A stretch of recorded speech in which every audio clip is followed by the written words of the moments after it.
আজি জানে মহতারাম, আপনাদেরকে বলতে চাই, এ নবী পাক সাহেবে লাউলাদ সাল্লাল্লাহু তাআলা আলাইহি ওয়াসাল্লাম সম্পর্কে আপনাদের আমাদেরকে কিছু বিষয় বর্তমান সময় জানতে হবে।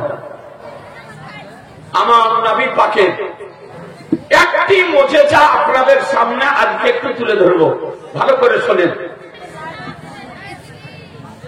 নবী পাকের 63 বছরের জীবনে যত মুজিজা প্রকাশিত হয়েছে তার মধ্যে একটি অতি আশ্চর্য মুজিজা হলো নবীর মিরাজ শরীফ।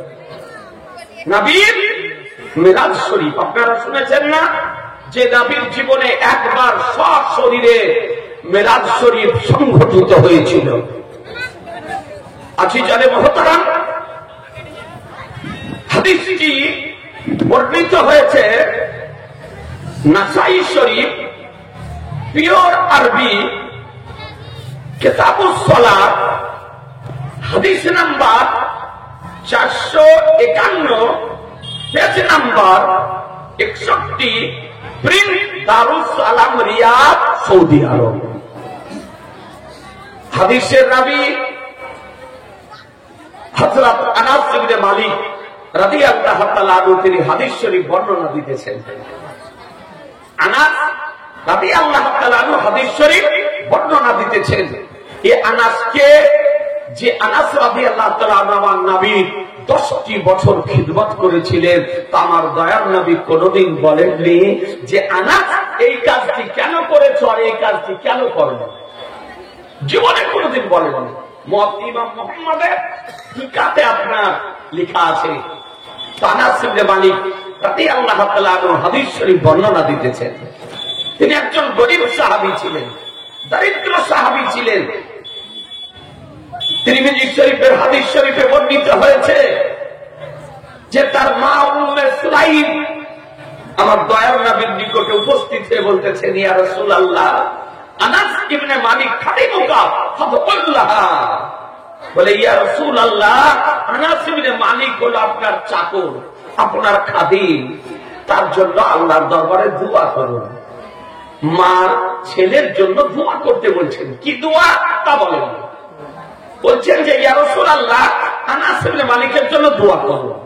জমিনের দোয়া না তা বলেননি, অর্থের দোয়া তাও বলেননি, ধনের দোয়া তাও বলেননি, আকাশের দোয়া তাও বলেননি, জান্নাতের দোয়া তাও বলেননি, সন্তানের দোয়া তাও বলেননি।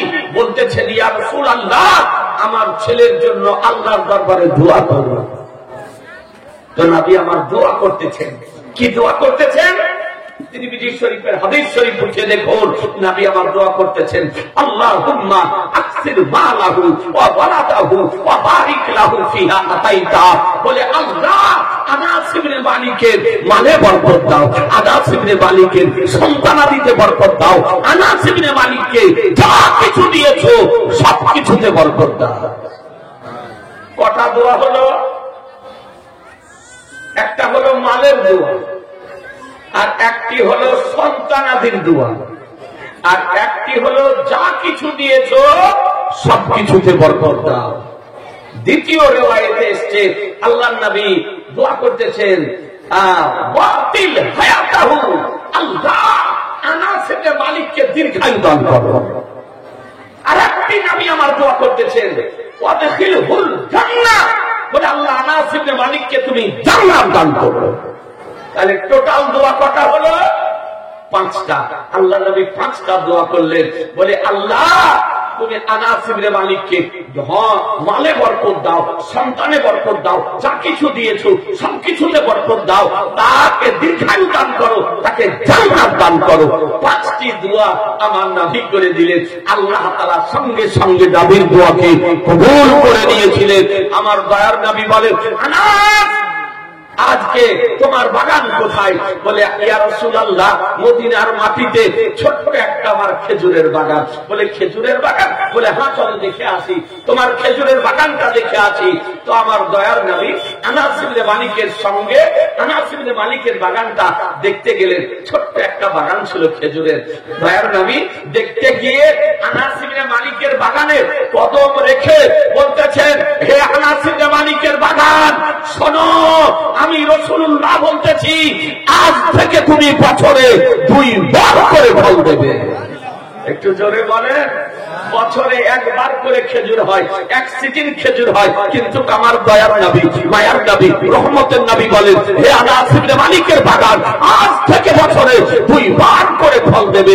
এ বেরাদারান ইসলাম, আনাস ইবনে মালিক বলেন, বলে সেই দিন থেকে আমার রাসূলুল্লাহ আমার বাগানে কদম রেখেছিলেন, কসম খোদার, সেই দিন থেকে আমার বাগান বছরে 2 বার করে ফল দিত। জি, তাহলে নবী কার নাম, পয়গম্বর কার নাম, রাসূল কার নাম? যে পয়গম্বর গাছকে হুকুম করে দিলে নবীর হুকুম শুনতে বাধ্য। আনাস ইবনে মালিক বলেন যে আমার ওই বাগানের খেজুর মদিনার মার্কেটে, মদিনা শরীফের বাজারে আমি নিয়ে যেতাম, তো সর্বপ্রথম সব থেকে বেশি মূল্যে আমার বাগানের খেজুরগুলি বিক্রি হতো। বলে কেন? বলে আনাস ইবনে মালিকের বাগানের খেজুর থেকে মাসকে আম্বারার মতন, মৃগ নাভির মতন খুশবু ভেসে আসত। আমার নবী প্রথম রেখেছেন, এই জন্য মাসকে আম্বারার মতন খুশবু ভেসে আসত। আজি জানে মহতারাম, আপনাদেরকে বলতে চাই, আল্লাহর নবী দোয়া করেছেন দীর্ঘায়ুর জন্য। প্রায় কমবেশ 103 বছর তিনি বেঁচে ছিলেন। কত বছর বললাম? 103 বছর। আর সন্তানের সংখ্যা হয়েছিল কমবেশ 82 আট করে গিয়েছিল। 82 জন অতিরিক্ত হয়েছিল আপনার সংখ্যা, সন্তানাদির সংখ্যা। তো নবী আমার দোয়া করলেন, আল্লাহ তাআলা কবুল করে নিলেন। সেই আনাস ইবনে মালিক রাদিয়াল্লাহু তাআলা আনহু হাদিস শরীফটি বর্ণনা দিতেছেন যে আমার নবীর জীবনে একবার মেরাজ শরীফ সংঘটিত হয়েছে। সশরীরে মেরাজ শরীফ, দেহ এবং আত্মা সহকারে মেরাজ শরীফ হয়েছিল। এই আজিজানে মুহতারাম, আলহামদুলিল্লাহ আপনাদেরকে বলি যে আজ রব্বুল আলামিন জিবরাইল আলাইহিস সালামকে ডাকার পর বলে জিবরাইল, এক কাজ করো, আজকে জান্নাতে চলে যাও, জান্নাতে গিয়ে একটি আমার প্রিয় হাবিবের জন্য যানবাহন নির্বাচন করে নিয়ে তুমি যাও, আমার নবীকে আজকে নিয়ে এসো, আমার হাবিবকে নিয়ে এসো। আজকে আমার হাবিবের দিদারের রাত্রি, মেরাজের রাত্রি। আজি জানে মহতারাম, আপনাদেরকে বলতে চাই, হ্যাঁ হ্যাঁ, নবী আমার ঘুমান না, নবী আমার জেগে থাকেন। কিন্তু রজব মাসের 26 তারিখ দিবাগত রাত্রিতে কাবা শরীফ সংলগ্ন জায়গা উম্মে হানির ঘরে আজকে নবী আরাম করতেছিলেন। নবী আরাম করতেছেন, জিবরাইল আলাইহিস সালাম আল্লাহ তাআলার নির্দেশে জান্নাতে গিয়ে নবীর জন্য একটি যানবাহন নির্বাচন করলেন। তার নাম হলো বুরাক। তার নাম কি বললাম? একটু জোরে বলে। বুরাক। তার নাম হলো বুরাক। এ বুরাক গাধার চাইতে একটু বড় আর খচ্চরের চাইতে একটু ছোট। তার গতি কত ছিল? যত দূর দৃষ্টি পড়ত তত দূরে গিয়ে তার পতন ঘটত। এইরকম ছিল তার গতি। হযরত জিবরাইল হাদিসের অনুবাদ কি বলতেছি, জিবরাইল আলাইহিস সালাম জান্নাত থেকে বুরাকটি নির্বাচন করে নিয়ে উম্মে হানির ঘরে, কাবা শরীফ সংলগ্ন যে উম্মে হানির ঘর ছিল সেই ঘরে আরাম করতেছিলেন। তিনি হাজির হলেন। নবী কোনদিন আরাম করেন না, আর মেরাজের রাত্রিতে নবী আরাম করতেছেন। নবীগণ যখন আরাম করেন চোখ বন্ধ থাকে, দিল জাগ্রত অবস্থায় থাকে। এই জন্য শরীয়তে ল বলে, শরিয়াতের বিধান বলে যে কোন মানুষ যদি ওযু করে ঘুমিয়ে যদি যায় তবে ওযু ভঙ্গ হবে না? হবে না? জি হবে না? জি হবে। মন্ত্রী বলেন, মাওলানা বলেন, অজু করে ঘুমিয়ে যদি যায় তো ঘুমটা হলো অজু ভঙ্গের কারণ। ঘুম অজু ভঙ্গের কারণ। মন্ত্রী যদি ঘুমিয়ে যায় অজু ভঙ্গ হয়ে যাবে, ইমাম যদি ঘুমিয়ে যায় অজু ভঙ্গ হয়ে যাবে, আজকে মুফতি যদি ঘুমিয়ে যায় অজু ভঙ্গ হয়ে যাবে, হাফিজ যদি ঘুমিয়ে যায় অজু ভঙ্গ হয়ে যাবে, মুহাদ্দিস যদি ঘুমিয়ে যায় অজু ভঙ্গ হয়ে যাবে, মুফাসসির যদি ঘুমিয়ে যায় অজু ভঙ্গ হয়ে যাবে, পীরজাদা যদি ঘুমিয়ে যায় অজু ভঙ্গ হয়ে যাবে। কিন্তু নবী যদি ঘুমান, কসম খোদার, নবীর ঘুম অজু ভঙ্গের কারণ। আলহামদুলিল্লাহ, একজন 100 টাকা দিয়েছে, সানোয়ারা বিবি 500 টাকা দিয়েছে। আল্লাহ তাআলা যেন কবুল করে দেয়। নবীর ঘুম অজু ভঙ্গের কারণ নয়। এ বেরাদারান ইসলাম বলে কেন? এ ভাই জান আমার 500 টাকা দিয়েছে। আলহামদুলিল্লাহ, আল্লাহ যেন কবুল করে দেয়, রুজি রোজগারের জন্য বরকত দান করে। এ বেরাদারান ইসলাম, আপনাদেরকে বলি, আমাদের ঘুম যখন আসে আমাদের দিলও ঘুমায়, চোখও ঘুমায়। আমাদের দিলও ঘুমায়, চোখও ঘুমায়। আর নবীগণ যখন আরাম করেন তো চোখ বন্ধ থাকে আর দিল জাগ্রত অবস্থায় থাকে। এই জন্য নবীগণ বুঝতে পারেন, জাগ্রত অবস্থাতে নবীগণ যেমন বুঝতে পারেন, ঘুমন্ত অবস্থাতেও নবীগণ তেমনই বুঝতে পারেন। কথা বুঝতে পারলেন? এ বেরাদারান ইসলাম, আলহামদুলিল্লাহ। দেখেন আর একজন ভাই আমার 100 টাকা দিয়েছে। আল্লাহ যেন কবুল করে নেয়, রুজি রোজগার আল্লাহ তাআলা যেন বরকত দান করে। আর একজন ভাই আমার 500 টাকা দিয়েছে। আলহামদুলিল্লাহ, আল্লাহ যেন কবুল করে নেয়। এ দেখেন আর এক বাবু আমার 500 টাকা দিয়েছে। আল্লাহ যেন কবুল করে নেয়। এ বেরাদারান ইসলাম, একটু ভালো করে শোনেন। জিবরাইল আলাইহিস সালাম আসলেন, নবী আমার জাগ্রত হলেন। বলে, জিবরাইল কি ব্যাপার? বলে, ইয়া রাসূলুল্লাহ, আপনাকে নিয়ে যাওয়ার জন্য এসেছি। আজকে আপনার মেরাজের রাত্রি, আজ আপনার খোদার দিদারের রাত্রি, আজ আপনার আল্লাহ তাআলার সাক্ষাতের রাত্রি। এ বেরাদার, তবে জমজমের পানি দেওয়া হলো, নবী আমার ওযু করলেন। ওযু করার পর সুসজ্জিত হয়ে বোরাকের পৃষ্ঠে আরোহণ করতেছে। কিসের পৃষ্ঠে? বোরাকের পৃষ্ঠে আরোহণ করতেছে। বোরাকের লাগাম জিবরাইল আলাইহিস সালামের হাতে। আলহামদুলিল্লাহ, দেখেন আর একজন 500 টাকা দিয়েছে। আল্লাহ যেন কবুল করে নেয়। এ বেরাদার, জিবরাইল আলাইহিস সালামের হাতে বোরাকের লাগাম। বোরাককে নিয়ে আগে অগ্রসর হলেন, আর নবী আমার বোরাকের পৃষ্ঠে আরোহণ করে আছেন। আলহামদুলিল্লাহ, এ বাবু আমার 200 টাকা দিয়েছে। যত দূর নজর পড়ে তত দূরে গিয়ে কদম পড়ে। কিছুদিন যাওয়ার পর বোরাকের লাগাম খিঁচলেন, বোরাক দাঁড়িয়ে গেল। জিবরাইল আলাইহিস সালাম বলেন, ইয়া রাসূলুল্লাহ, আপনি অবতরণ করুন, আজ নবীর মেরাজের রাত্রি। আল্লাহ সবকিছুকে স্টপ করে দিয়েছে। দাঁড়িয়ে যাও, বাতাস দাঁড়িয়ে যাও, পানির গতি বন্ধ হয়ে যাও, রাত্রি বন্ধ হয়ে যাও, দিন বন্ধ করে দাও গতি, সূর্য তোমার গতি বন্ধ করে দাও, চাঁদ তোমার গতি বন্ধ করে দাও, যে যেখানে আছো সে সেখানে থাকো। আজ আমার নবীর মেরাজের রাত্রি। আল্লাহ সব স্টপ করে দিয়েছেন, সারা পৃথিবীর নিজামকে স্টপ করে দিয়েছেন, নবী চলতেছে।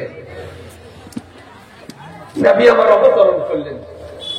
অবতরণ যখন করলেন তো জিবরাইল আলাইহিস সালাম বললেন, ইয়া রাসূলুল্লাহ, 2 রাকাত নামাজ পড়ুন।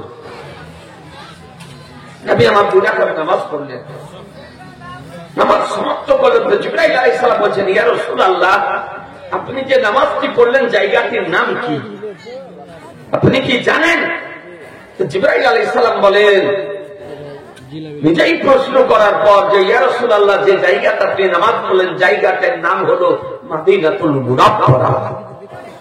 মদিনাতুল মুনাওয়ারা। আপনি হিজরত করে এই জায়গাতে আসবেন। এ বেরাদারান ইসলাম, নবী আমার 2 রাকাত নামাজ পড়ে বোরাকের পৃষ্ঠে আরোহণ করলেন। কিছু দূর যাওয়ার পর বোরাকের লাগাম খিঁচলেন, নবী অবতরণ করলেন। জিবরাইল আলাইহিস সালাম বলেন, ইয়া রাসূলুল্লাহ, আপনি 2 রাকাত নামাজ পড়ুন। 2 রাকাত নামাজ পড়লেন। তো নামাজ পড়ার পর জিজ্ঞাসা করতেছেন, ইয়া রাসূলুল্লাহ, এই জায়গাটির নাম কি? তো জিবরাইল আলাইহিস সালাম জিজ্ঞাসা করে নিজেই বলতেছেন, ইয়া রাসূলুল্লাহ, এই জায়গাটির নাম হলো তুরে সিনা। কি নাম বললাম? তুরে সিনা, তুর পর্বত নাম শুনেছেন না? তুর পর্বত আকর্ষণীয় পর্বত, ঐতিহাসিক পর্বত, যে পর্বতে আজকে হযরত মুসা কালিমুল্লাহ আলাইহিস সালাম আল্লাহর দিদারের জন্য, আল্লাহকে দেখার জন্য, আল্লাহর দর্শনের জন্য উপস্থিত হয়েছিলেন। হযরত মুসা কালিমুল্লাহ আলাইহিস সালাম আল্লাহকে দেখার জন্য আরজ করেন, আল্লাহ তোমাকে দেখতে চাই, তোমাকে দেখতে চাই, তোমাকে দেখতে চাই।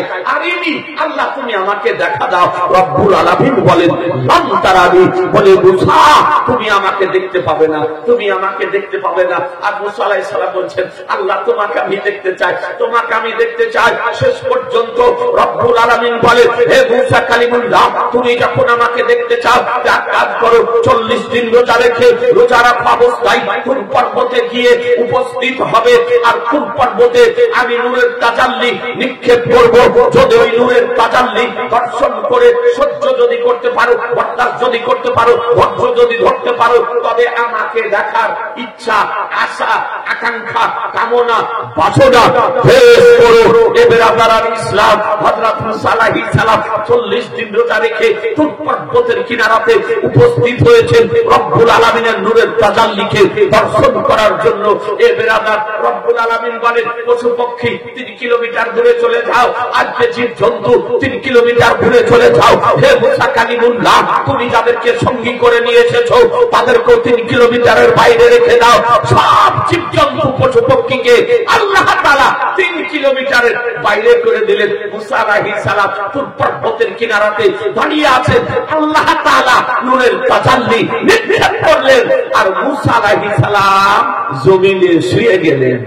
খাররা মুসা, মুসা আলাইহিস সালাম জমিনে শুয়ে গেলেন। কিছুক্ষণ পর চোখ খোলার পর দেখতেছেন তুর পর্বত হয়ে গে আল্লাহর নূরের তাজাল্লিতে আজকে ভস্ম হয়ে সুরমাতে পরিণত হয়েছে। মুসলমান সুরমাতে পরিণত হয়েছে।